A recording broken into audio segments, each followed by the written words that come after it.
Okay, now that we've discussed what are the various divisions of the nervous system, let's start talking about the proverbial bricks which comprise the nervous system, the neuron. So the neuron is a highly specialized cell of the nervous system, and the reason we say it's a very specialized cell is that it communicates, and it actually communicates with other neurons both electrically and chemically, and we'll talk about that later in this lecture. Now, so far, and I've come across different estimates, but the most reliable estimate I've come across is that there's about approximately 100 billion neurons in the brain. And now the thing about neurons is that they are linked up to sometimes possibly thousands of other neurons. And so I've actually heard it said that there are more connections between the neurons in your brain than there are stars in the known universe, which is a pretty fantastic idea, I think, that there's literally almost a universe inside of your head. Now, neurons, they can vary in structure, but they essentially serve the same purpose: to communicate information to and from various parts of the brain and the body. Now, there are three types of neurons, and your book uses different terms, and I use different terms. So I want you to know that sensory neurons is the same thing as afferent neurons. These are the input for your nervous system. These are the specialized neurons that are highly sensitive to particular types of stimulation from your senses, sight and sound and touch and taste. But there are different kinds of sensory neurons that are specialized to different sensory information. You have special sensory neurons in the retina in your eyeball, okay, and these are the only neurons in your body that can be stimulated by light, by actual photons, okay?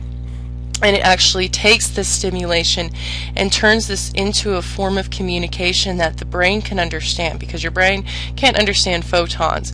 Your brain can understand information electrically and chemically. Those are the only two languages that your brain speaks. And so what sensory neurons do is they basically translate this environmental information into a form of communication the brain can understand.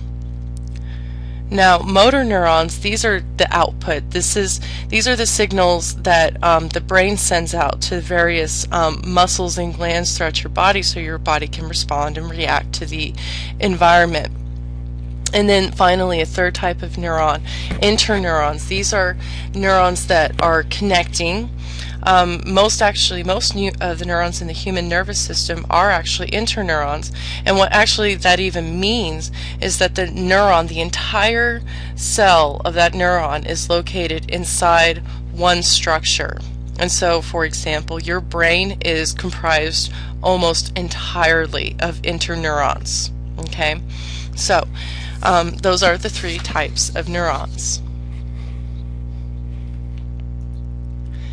Now, another concept that is important now that we've gone over what are the differences between sensory neurons and motor neurons is this concept of a reflex. Okay, now a reflex, what this is a very simple automatic behavior. We come born into the world with these behaviors already embedded into our brain, so to speak. But spinal reflexes, what that actually entails is really it's a way to short circuit the brain in emergency situations. So for example, most of us have a withdrawal reflex. So whenever we encounter anything that's painful, and any of you who have ever possibly burned yourselves, pricked yourself with a sewing needle, or cut yourself, and you've had that immediate wanting to withdraw reaction, sometimes we engage in that. We don't even think about moving our hand. For example, if you touch something that's way too hot to touch, we just do it almost as if without even thinking. Now, particularly with this behavior, and that's not too far away from the truth that we actually do engage in these behaviors without thinking, because the brain, it takes a very long time to respond back to the environment in these emergency situations. So for example, when I was 4 years old, I discovered that there were these things called forks, and there were also these things called electrical sockets. And since I had learned how to put the correct shape in, the correct, shape holder, I had this idea that forks and electrical sockets belong together. Okay. Now, fortunately, obviously, nothing too terribly bad happened, as I'm still alive and lecturing to you today. But when I put that fork into the socket, I experienced my first electrocution, and it was extremely painful. And as soon as I touched and I felt the fork going into the electrical socket, my hand just flew right back past my head, and it only took a couple seconds later before I suddenly realized my hand was in excruciating pain. Okay, what happened here is that as soon as those pain signals were being picked up by the touch receptors in my skin, they were being sent to the spinal cord. Now, the spinal cord sends this information eventually up to the brain, but since this is a very painful stimulus, and we're talking about a reflex here, the spinal cord actually goes ahead and, instead of waiting to receive a response from the brain, sends motor signals out to my hand to move my hand away from the painful stimulus, while the brain is still trying to process that I'm even touching anything painful. And then by the time the brain sends its signals back down through the spinal cord, and eventually it reaches the muscles and the receptors in my hand, then suddenly I realize that I'm in a lot of pain. Okay, and this is what we call the reflex arc, and so it's a particularly interesting way. It illustrates how the brain is a very efficient system, and if we did not have these reflexes, and our withdrawal reflex is just one example, that if I had to wait for the brain to respond to that painful signal, there could have been a lot more damage to my hand. I might not have even had a hand after that. So that is the reflex arc. Alright, now the last type of cell that we're going to talk about that comprises the nervous system are glial cells. Now, glial, it means glue. I want everyone to associate glial with glue. And these are the support cells for the nervous system. They assist neurons in a number of ways, particularly by providing structural support, because the entire structure of the brain and all the single neurons that comprise it, although it is very dense, it is in many ways, neurons are very fragile. And so what glial cells do is they really provide a lot of the infrastructure for your brain, the cushioning, so to speak, so that it's not quite as prone to being overly damaged, especially since the brain cannot rapidly repair itself. Glial cells also provide nutrition. They actually, just as in any cell of your body, neurons do need their nutrients in order to continue all of their metabolic processes, to continue functioning. And then because of nutrition, there are always going to be waste products, and so glial cells also help remove any neuron waste material that's accumulated, because otherwise it would be very toxic. It would build up inside the cell and eventually the neuron would die. Okay. Now, other thing that glial cells do, certain types of glial cells, they actually manufacture myelin, and we'll talk about that a little bit later on when we get into the structure of a neuron. Now, glial cells, just to kind of give you again an idea of the numbers inside of your head, glial cells actually outnumber neurons by 10 to 1.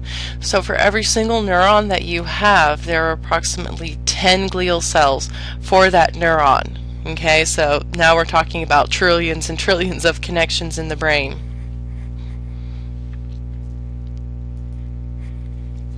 Alright, so we're going to talk about the structure and the actual function of the various structures of a neuron. And as far, if you're asking yourself, why do you need to know about these structures, other than, of course, there will be questions on the exam regarding these structures, well, you need to know the structures before you can know how a neuron actually communicates with other neurons. And the reason that is important is because, number one, it's the only reason why you and I can move and think, but it will also be important when we talk about drugs later on, psychoactive drugs, because knowing how a neuron is structured and how it communicates will also allow you to understand how drugs actually work and even have an effect in your body. Okay, so if I were looking at this neuron and I was asking myself what is kind of the start or the beginning point of the neuron, it's always going to be this many branched structure here. And these branches, what they are, these are the dendrites of a neuron. The short fibers that extend from the neuron cell body, they receive information from other neurons, and also those sensory receptor cells, okay, those touch cells that allow me to feel the pain when I'm putting a fork in an electrical socket. Okay, so when a neuron first receives information, it's going to receive information at the dendrites, these branches. That's what it actually, the word means. Dendrites is Latin for branches. Okay, the next structure, the center of the structure here, this is the cell body. It is also sometimes referred to as the soma, again, Greek for body. It actually contains the nucleus of the neuron and the various structures that manufacture proteins and neurotransmitters, another very important communicator in the neuron, between neurons in the nervous system. It also processes nutrients and provides energy for the neuron to function. Okay, the next part of the neuron, this long tube, okay, this is the axon, and it carries a neural impulse from the cell body to the end of the axon, okay, these axon terminals over here. This is important, this particular structure, the axon, is important because it is the site at which neurons begin the communication process, both within themselves and between each other. And so we'll refer back to this particular structure here in just a few minutes. The next structure that's of interest, again, notice all of these sausage links right here. This is the myelin sheath. This is what I was talking about when I was discussing glial cells, is that one of their functions is to manufacture myelin. Now, this, what it is, it's white and it's a very fatty substance, and it coats axons, okay? Now, the thing about the axon is that since it is just one long, narrow, very narrow little tube, it's very fragile.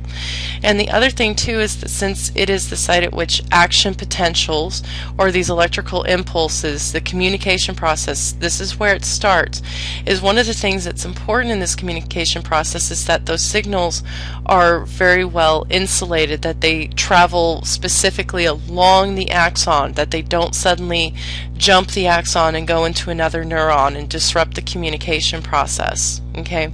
Because the myelin sheath increases communication speed between neurons by up to 20 times. They make communication in the nervous system 20 times faster than if we did not have the myelin sheath.